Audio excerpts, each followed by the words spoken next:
In today's episode, we're talking about strategies for building your business and your brand for the long haul. So don't you change that dial or drop that phone. We're about to level it up and shatter the mold. Question. In a world where groupthink is the norm, others want what you've earned, and thinking for yourself will get a target painted on your back, how do you flip the script and level up your business, your money, relationships, your health, your status, and your life? That is the question, and this podcast will give you the answers. My name is Andrew S. Kaplan, and it's time to shatter the mold. Welcome to another episode of Shatter the Mold. Andrew S. Kaplan, really happy to be here with you and excited for today's episode. Before we dive into the interview with our guest, just want to give you a quick update. Obviously, as always, I like to let you know how the last Law of Attraction book you'll ever need to read is doing.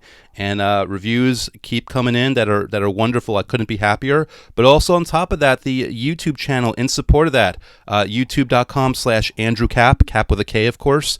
It has surpassed 575 subscribers. And again, in YouTube land, that's not a huge thing yet. But I mean, I think of that, it's like, it's over 575 unique people that are really digging the content and are really into it and really getting something out of it. So I'm super excited for that. For those that have not checked out the channel yet, please do so. If you haven't checked out the last Law of Attraction book you'll ever need to read yet, of course, you could always go to Amazon, or you can just go to lastlawofattractionbook.com.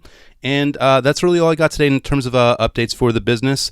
We're wasting no more time. We're going to dive straight in with our guests. So let me switch mics up and let's dive on in. Okay, so Jaime O'Connor is the founder of Inspired Focus Digital, an agency specializing in both branding and performance through Facebook advertising, Google Ads, and overall strategy. For years throughout her own entrepreneurial journey, she never felt like she could find the right partner or vendor who really understood what it took to make her brand and revenue grow to the next level. So she just went and created her own agency to do that for her. And now she serves others from that very same perspective of knowing what it's like to need someone who really understands how to grow for the long haul with intelligence and integrity. I can't wait to dive into everything she has to say. So let's waste no more time here. And without further ado, Shatter the Mold warmly welcomes Jaime O'Connor. Jaime, thanks so much for being here and welcome to Shatter the Mold. I am so excited to be here with you today. Yeah, I'm super pumped also. And it's interesting. I love my full disclosure moments where I always let the audience know what's going on behind the scenes. They get a backstage pass for whatever. So it probably doesn't surprise them that we don't just hop on the call and dive in. We talk a little bit beforehand. And as I was picking your brain and getting a feel for what you want to share today, I was impressed by, I'm always impressed by the quality of what people bring. Otherwise, I don't have them on the show, but also the quantity. There seems so many good points that we want to try to squeeze into the time we have here. And it's always really exciting to me because one, I know the audience is really going to get a win out of that, but two, just it pumps me up and gets me hey, all right, let's hit all these points and let's go through it, because that usually results in a really high impact, high value episode, which selfishly I love, because that's what Shatter the Mold is going to be known for. So with that in mind, even though we got a lot of stuff to cover, I figured just to give listeners a little bit of context, let them know where you're coming from, what inspired you to start the business that you're running right now. What took you there? What experiences kind of shook you a little bit where you're saying, I don't want other people to go through that, or at least I know what it feels like to go through that. Let me create a business around that that's going to fix that for people. Yeah, absolutely. I love that question, Andrew, because I feel like I've had a lot of different experiences leading me to where I am today. And I love helping people so much kind of break through to the next level. So I started Inspired Focus Digital after I decided I was going to leave the company I was at, which has now not only surpassed 8 figures, but sold to an equity company. So it was a product company that had a utility patent on a certain kind of drinkware, which was an amazing experience to be at. But I got there after I had started my own e-commerce store and found a little bit of success, but in the long run, truly failed. I basically lost all of my life savings and decided to shut it down probably just before I was on the verge of that tipping point success that you hear so much about, but amazing learning lesson. And I was able to take those experiences and go into this product company. And that e-commerce business was actually my fourth my third business. This agency is my fourth business. And the previous two I'd been really successful at. So I was a little big for my britches when I started that e-com company. I really believed I was going to be wildly successful, but I really needed help. I needed to have partners in the business, like agency partners or partners that I was paying as consultants that really could help me level up and get to where I needed to go. At that time and that place I was at with my own e-commerce business, I needed more consultants that could guide me. And I got taken for a ride a couple times and really didn't learn. And I started to learn myself in a lot of ways, which was what allowed me to set up a foundation at this other company. And again, I ran into this issue where I just couldn't find an agency partner that really fit for what I needed, that understood the operations of the business and the constraints that brought, that understood the strategy level that I needed and looked at us as a partner and not just a paycheck. Mm-hmm. And it's frustrating. It was so frustrating to be a sole marketing director for a really quickly growing company that had a lot of responsibilities. And one of the main one was growing the e-commerce side of the business and not having someone I could turn to as a strategic partner that I also trusted to execute. Mm-hmm. So that brought me to starting the agency. It really came out of wanting to find the companies that are in the place that I was and being able to help them get to that next level, get to that 8-figure level where they probably are going to move on to a different agency, but I've helped them get to that place that truly sets them up for an unlimited future. Right. So I'm going to give you my takeaway from what you just said there. Please let me know if I'm putting words in your mouth or misrepresenting here. But what I'm hearing is basically this specific endeavor is an answer to the fact that a lot of people really misunderstand the true purpose or the true leverage that you gain from the right kind of digital agency, in the sense that there's a synergy. There's the human psychology aspect that's married with the marketing strategy, that's married with the branding, that's married with all the pieces and all the moving parts, so that when you are spending your money, you're doing it intelligently,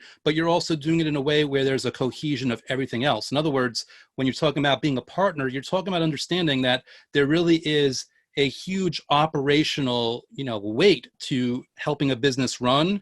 And if you look at it very narrow-mindedly, you're going to be missing a lot of stuff. And again, let me know if I'm misrepresenting. It sounds to me like what your designed is through your business is to try to address more things so that not only is our missed opportunities no longer missed, but money isn't wasted the way it normally would be if someone's just throwing money at a problem just because the platform is big or just because they know they're in the target market or something like that. Is that a fair assessment?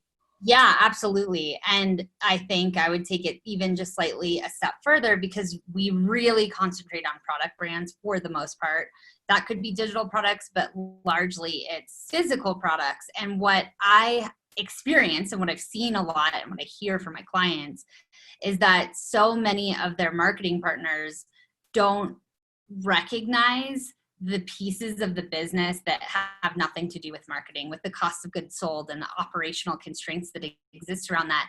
The operational constraints of scaling and producing more product and the inventory it takes and those pieces of it. And they're looking at it from the perspective of just growing their store and not what that entails and what that involves. And so coming in, having an understanding of those pieces and having a respect for what that takes and working together with them to make that work across the board is so important.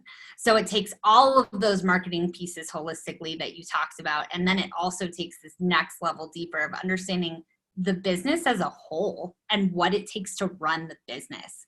Yeah. Even though I'm only responsible for this part, I have conversations on every single call with my clients about what are their inventory levels, what are the products that they're ordering now, when are those coming, how can we pre-launch them, how do we put an order in for your PO that you already have sales on ahead of time. And a lot of times growing brands are so busy figuring all those things out that they don't have the time to actually bring that back to us unless we're bringing it up and being the proactive member in that relationship. Right. And I mean, in a sense, you're over delivering, but in another sense, it's almost like if you're really thinking about it and using common sense, it's a required part of it because even scaling, if people are not scaling properly, then they don't even have the resources to devote to the part that you're supposed to, quote unquote, be focusing on to begin with. So it almost becomes a requirement of having a little bit more of a holistic view, 30,000-foot view. And even you mentioned scaling, like me, I'll tell you, when I've worked with vendors as an entrepreneur myself, the biggest frustration that I've experienced is when they were growing super fast. And it was clear to me that they grew so fast because they were awesome that they're no longer awesome, that they actually suck because they no longer have the customer service that can maintain all the customers. Their site is breaking, the code is like all these things that wouldn't happen when they were at a lower level. They never really figured out how to scale properly. Like you said, they were just interested in growing without understanding the real implications. So I want to thank you for kind of bringing that out there because I know there's a lot of people listening that they're only interested in scaling, but they got to understand that, it takes you years to build a relationship and about a second to ruin it. And you always want to think about, it isn't just about scaling, it's about scaling intelligently and strategically so that when you scale, you maintain or even enhance upon the image and the reputation that you had that got you there to begin with. Absolutely. And so for the first thing you said, I think that anybody with any kind of company that's looking to partner with somebody should be looking for a partner who's looking at the 30,000-foot view with them. They should expect that level of service, I believe. Mm-hmm. I guess I started it the way I did, but I think that's a huge key piece to it. And then to what you're saying at the end there in being able to support that kind of scale and do it intelligently, it really, to me, comes down to another conversation we always have with clients or potential clients, which is, what is your end goal? Is your end goal to build a brand for the long term? Is your end goal to build a brand that you can sell and turn into a legacy otherwise? What are those things? And if those things are a part of it, if you're not just trying to make as much money as quickly as possible and then move on to the next thing, which ends up costing more money a lot of times, then you need to be thinking about all of those pieces and do it in a really smart, intelligent way. And you can, we can scale a company immediately if they have a good product and a well-converting site. But if they can't handle it in the end, you're going to just scorch all of those relationships that you just created. Yes. Last thing you want to do is sell something that you can't really fulfill on in the right way. Yeah. And I love also that, an aspect, because, even we were talking before, I kind of hinted at this, there's a certain level of thinking ahead on details that I think some people in this business appreciate, but some people don't even realize because they haven't thought of. For example, I'm going to try to put this out early September, which I think is just the bare end. If someone wanted to work with you to even get something ready for the holidays, this is the cutoff point for the holiday season, not October, certainly not November. It's about planning now near the end of the summer in order to execute properly on that strategy. And, it's that kind of level of forward thinking that people really need to have if they really want to excel and do well in their business. Totally. And it's really interesting because the clients that we have long-term, we're actually thinking about those things starting in April and earlier and making sure we're building the audiences. But we absolutely, September and by far, October is where you're just kind of barely getting in there. You can be successful. You can set yourself up. But to really take advantage and be at that next level, September is about the latest time that you really want to get started. We actually have an example of a client that we just had our year review with them. They started with us at the end of August last year. And one of my now all-time favorite people to work with, they are YouTube influencers that have killer content and created an e-commerce store out of that. And a previous agency they'd worked with had only focused, they drowned it with sales and discounts to get sales on the e-commerce store. And they never really took advantage of the amazing depth of content that these guys have. And even though they were getting decent return on ad spend and were growing, the two issues that this client had with them was, one, they weren't respecting their operational constraints and it was causing a lot of tension. So that was a piece we just talked about. But then the other piece was that they felt like they were burning out their tribe, just constantly hitting them with sales and discounts and buy our stuff and buy our shiny stuff. I would normally use another word, but I don't know everyone who I mean, you can drop whatever language you want here. We're all good. And that they had worked so hard to build a loyal tribe, and they were like, felt like they were just destroying their relationships with these people. Yeah. And so we started with them. I was like, okay, if we want to do this and do it well for Black Friday, Cyber Monday, all the way through the holidays, then we really need to get going at the latest by September 15th. And we can build really strong audiences, not even talking about buying your products, that set you up for really strong success. And you're getting this cross between brand and performance, because we want to make tons of money, but we also want to nurture your people, your tribe, the people who believe in you. So we started September 15th, and we use a ton of their content. We only did a little bit of sale purchase focused ads.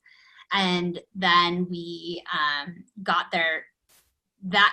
huge audiences built by the time that Black Friday came around. And then by the time Black Friday came around, we ended up having an 80% increase in return on ad spend from the year before, and spending 45% of the amount of spend that they spent the year before. Wow. And it was all because, one, they started early, but they also did it in a way where they weren't just totally taking advantage of the people, their loyalists and the people that love them, by saying, buy your stuff and here's a sale and here's a discount and all of those things. They really nurtured exactly what the audience wanted to see before saying, buy your stuff. Right. Now, just curious, because I know your operation does done for you on a very limited basis, depending on things work. Was this specific situation a done for you, or was this more of a consulting overseeing situation with them? That situation was done for you, and they fit very well within what we look for, because we do like to nurture audiences. We do like to run our ad strategy in the done for you side, and what we teach on the done with you side, as a very video heavy, content driven, nurture your audience, build a relationship, build fans, build evangelists, and drive purchases for the long term. And so out of that, being willing to create content or having a lot of content created is really a requirement for us on the done for you side, because for us to be successful and be successful quickly, we need that to be a part of it. On the done with you side, one of the things that we will do is help guide you in creating the type of content that will help you really be successful. We can do that on the done for you side, but it's just knowing that we won't be starting ads probably for a little while. Right. So this is awesome. So I've kind of like poked at you a little bit and wanted to pull out, the philosophy part of it, because I want people to understand an overall worldview and overall paradigm with which you or anyone can really attack this. Now that we've hopefully got that part set, to go things a little bit deeper, because we talk about, content, like what is a good example for people listening, unfairly to you, not knowing their specific industry, but how would you execute on that content? Is it YouTube? Is it Facebook? Like, what is something good that might guide people right now who are just dipping their toe in the pool and want to get a better understanding on how they can really make fans out of their audience through the execution and delivery of their content?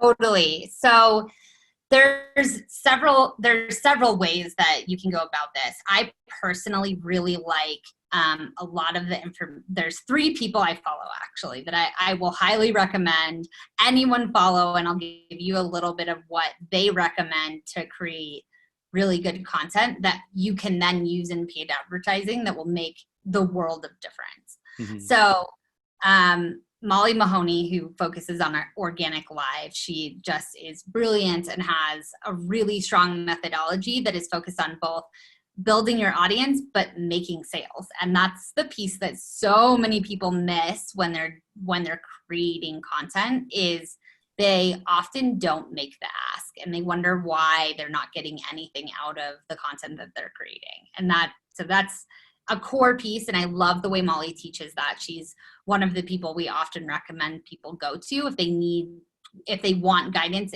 in specifically creating content and organic content. So then beyond that, on the paid side, Kurt Molly is my main mentor. His strategy, the belt method, is what we use for all of our clients and kill it.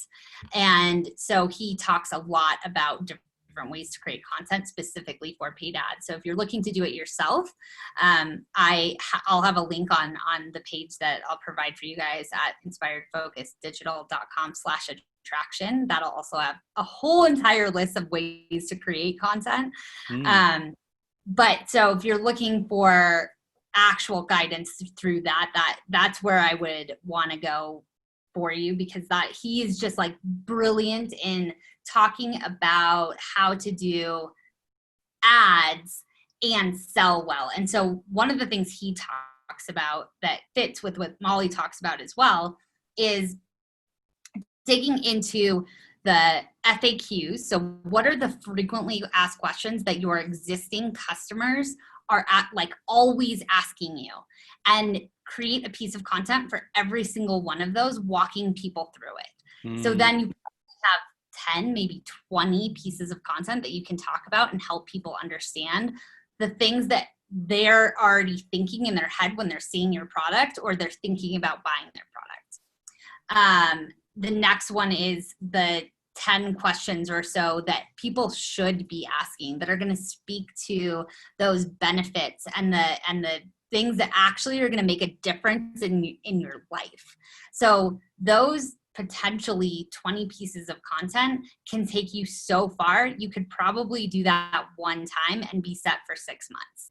And then beyond that, doing about 5 pieces that are digging into the why, to why you started your business, why you serve the customers you do, why you care about helping, the dolphins or whatever, if you have a charity partner. Those pieces that really kind of show the personality of your business, of who you are, and humanize your brand in a deeper way.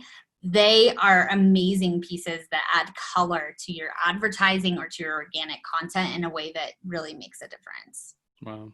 It's interesting to hear you describe these tips here. And even that first one, about like with the questions, I immediately went into my head and how I've got like the YouTube channel that's promoting the last Law of Attraction book you'll ever need to read. And one thing I've been doing, because I get so many emails from readers of that book, and sometimes they'll come in, most of them are like, fortunately, success stories, but a couple of them, they'll be like questions, and I write back and I answer thoroughly, but then I also kind of like put it in my little archive, because that's going to be a YouTube video. Because I figured, like you're saying, if that person had that question about that, if that wasn't clarified, that probably means there's a lot of other people that aren't even being brave enough to ask. So those questions that come in are valuable, because they're not just representing the person who wrote in with them.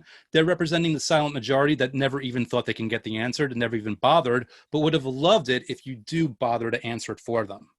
Absolutely. And here's the thing that I think is really interesting, is that for services or for coaching, those kinds of things, we can think about creating a live video and addressing those kinds of needs. What people miss is that you can do this for product brands. Like, a lot of times people who have physical products are thinking about their product benefits or the technicalities of the product or what it's made of, those kinds of things, and they're almost afraid to get a little bit more personal and get on camera and do a live video and talk about these pieces that people are asking the questions about. They are asking the questions about why to buy a certain product, or does it work this way, or how is it going to break? What are the things that people are thinking about that are maybe even objections, or they're going to ask questions about your physical products? You can do the same thing and it works. But we have a tendency with products to get really stuck in in just the benefits piece and just the technicalities piece of what the product is, and not into like a little bit deeper information. Cool. Love it. So just a quick question popped into mind regarding like what you do with your agency. Like, what is your favorite, I don't say activity, but what is the favorite service that you really dive into that gives you the most fulfillment, that you see the most return on your investment, whether it's emotional time, money, whatever? Like, what's the part that really kind of, sings to you and makes you really happy that you're doing that business? Well, there's probably two parts. Me personally, I actually love to teach. I love to see people be really successful. So in that way, the consulting side and really working with businesses to up level is something that makes me personally sing.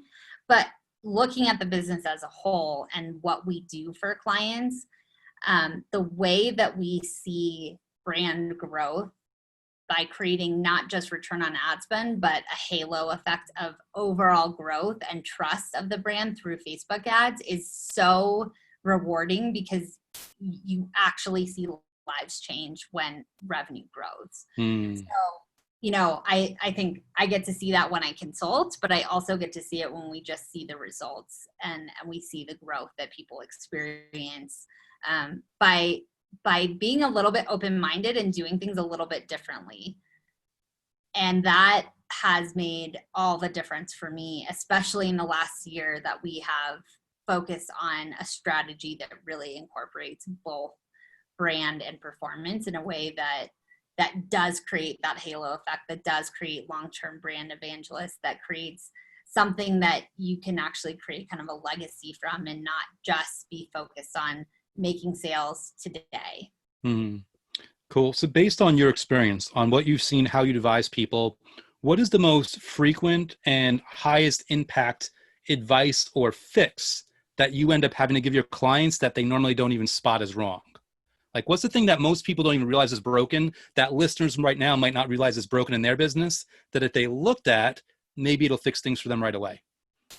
So the number one thing that I would say for specifically related to Facebook advertising, because that is such the core of our business and what we do across so many different types of product-based businesses, the biggest thing that makes the difference is that even if you are already successful and you're seeing a good return on your ad spend, more than likely you're leaving a ton of money on the table. And there's two ways you're doing that. One, you're only focused on direct response ads, so you're only doing purchase conversion ads for the most part, or if you're doing lead generation, only lead gen ads. So focusing on conversion. The reality is the majority of us don't make a purchase decision or a lead decision the very first time we're seeing something, or the second time, or even the third time. I really encourage everyone when I'm talking to them to try and take a step back for a little while and see how you're interacting with advertising online. A lot of us say we're not susceptible to it, and that's really just not true. The reality is we're probably seeing something 7, 8, 9, 10 times before we're making any kind of buying decision. And if we're only focusing on this little piece of the pie that the algorithms say this person's going to purchase right now, you're leaving this massive pool of potential customers that will actually drive your growth. So we use a dollar a day method through video view ads. It's a Kurt Malley's belt method cross between Dennis Yu's dollar a day method to really nurture and build those audiences and drive audiences in a really, really inexpensive way. But what we see is over time, return on ad spend massively increases, but you see also the halo effect of just overall growth on a store. Yeah, you've got to plant those seeds. Yeah, and so you're really hitting so many more people, and you're gathering so much more potential of really high intent people. So that to me is what I see very frequently, is even if you're successful, even if you have successful ad campaigns and you're seeing some growth there, you are leaving so much money on the table. And then I would say the next step down would be that a shocking amount of stores that I talk to and I look at and I audit do not have really strong email nurture campaigns. So you're driving all this traffic, you're spending all this money to get people there. And the reality is 97% of people on average leave the site without making any purchase decisions. So what are you doing to capture those people? And then what are you doing to nurture and make long-term fans that you don't have to pay for and repeat purchases? So having a really strong welcome series that humanizes and connects, a really strong abandoned cart series, at least 3, if not 5, at a minimum follow-ups, a re-engagement series, and a repurchase series. Those ones are foundational to me. And then a VIP series to really honor the people who are those long-term people that are buying multiple times, that are spending a lot of money with you. So I would say those 2 areas, most companies are leaving a lot of money on the table by not doing it. And, to paraphrase, another way of putting it is, I think people don't realize, they don't know what they don't know. And they don't realize that they most likely have a distorted view over how people are actually consuming their content in terms of frequency, in terms of impact, and all those things. So it's really important to understand that their perception of the way the content is being viewed and how often the sales message is being heard doesn't really line up or match with the reality of how the potential customer or the prospect is actually receiving that information. Totally. We want people to see our stuff and buy it right away. And the reality is we're all humans, and that, we're treating so often with paid ads, we're treating people like sheep, and we're not respecting their humanness and the journeys that they need to take to get to you and become not only a customer, but a fan. Yeah. And the funny thing about that is, it's very easy, not even as being a bad person, but it's very easy to kind of fall into the trap of, let me just reverse engineer this psychological process and get this person to pull their wallet out, where ironically, if you actually treat them like a person, like a human, you take that into account, they'll be pulling their wallet out more often Totally. much wider. So the strategy is to actually care about them, because that's ironically what's really going to help you. Yeah. And that loops back to what is the kind of content that they actually need to be successful with whatever you're selling. Yeah, I love it. So like I said at the beginning of our talk here, or the beginning of the recorded talk, like there's so many different pieces that we wanted to hit on. And we're going to give the audience a cool link. We'll talk about that in a sec. But before we get there, in terms of the stuff that you wanted to cover, was there any like really grand, important point or piece of insider advice that I haven't hit on yet that you think is really important to share with my audience, given the topic that we're on right here? Oh my gosh. I mean, one, I've already greatly enjoyed this conversation. I think it's been awesome. I think one thing that really relates to so much of what you talk about in kind of shattering the mold and taking steps to be different is like, don't be afraid to put yourself out there and be authentic. And that speaks to exactly what we just said. The authenticity honors the humanness and the potential customer. So providing that value and being super authentic about who you are is so different than what so many brands do. And I find over and over, the ones that are willing to do that and bring that out, and in their advertising, in their content, in the things that they talk about publicly, tend to make the biggest strides in growth for the long term. So, I think that to me makes such a huge difference in everything you do, and can help you grow in a way that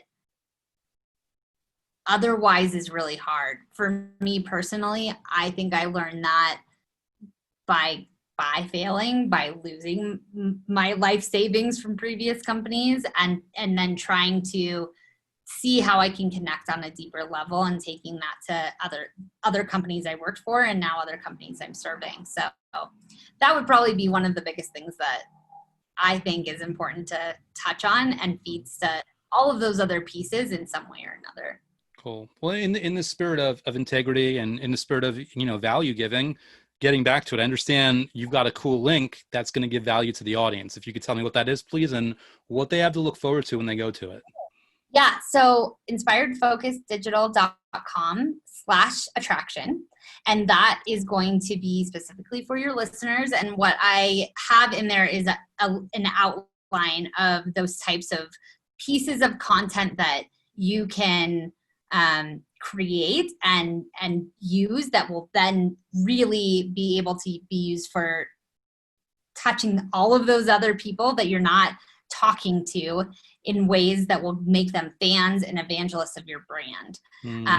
Also on that page, you'll be able to either make the choice of going to learn to do this content yourself or booking a call with me, and we can talk about your strategy, what that could look like, our done for you services if you're a good fit, and also some of the consulting we do to teach internal brands how to take it to the next level, take their advertising to the next level and their content to the next level. Sweet. I love it. So I'm also going to put that link that you're giving me. That'll be in the show notes on the main page at shatterthemoldpodcast.com. That way people check it out.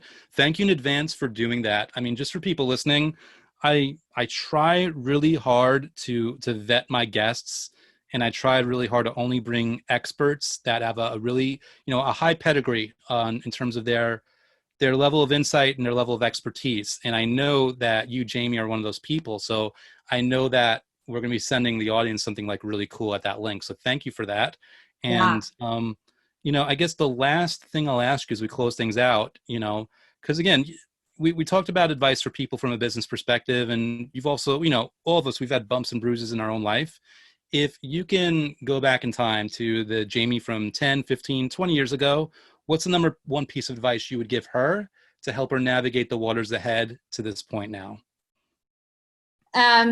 Faith, just having faith that everything that you're going through and learning is going to lead you to a life that you actually didn't imagine in the first place. It's certainly gotten me where I am now, and I've achieved so many of the goals I set out to achieve that I'm now in a place of having to have faith that whatever is next is so much greater and so much grander than I imagined when I started my first business delivering groceries to mountain condos for vacation rentals almost 20 years ago. So, knowing that every single step leads to something bigger, and having that faith is probably the biggest lesson that I've learned over the last 20 years. Awesome. Jaime O'Connor, it's been a true pleasure and joy. Thanks so much for dropping over here, dropping some insight bombs, and really just contributing to the knowledge and the expertise that my audience will be able to take with them into the holiday season and the year ahead. Thank you so much. It has been awesome chatting with you. Thank you so much one more time, Jaime. Really appreciate your insight. Guys, if you like that interview, by all means, please pull out your phone, leave a quick, honest written review. And if you haven't done so already, now is a good time to, of course, make sure you have subscribed to the podcast as well. In any case, I've got a lot of awesome guests on the way, so you'll want to stay tuned in the next few days and, of course, the next few weeks. Sit tight. They may be coming sooner than you think. But with that, I'll leave you to the rest of your day. Wishing you a good one, and I'll talk to you soon. Thank you for listening to Shatter the Mold at www.shatterthemoldpodcast.com. My name is Andrew S. Kaplan.